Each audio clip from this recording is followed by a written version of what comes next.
natay man among bulak so gibag-o na ako, gitamnan ako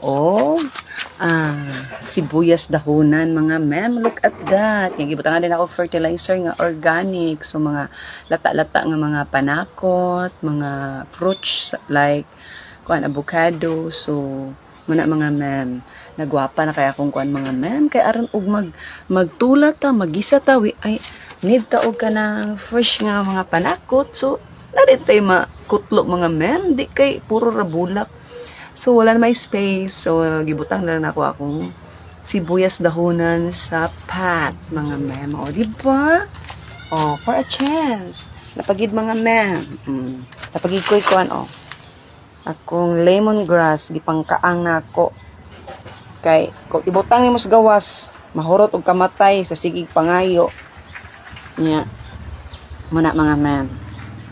Manang ato na lang ifat ang atong mga panakot para na tayo makutlo o gusto ta mo gamit og mga panakot mga men. O ano ra ka sample.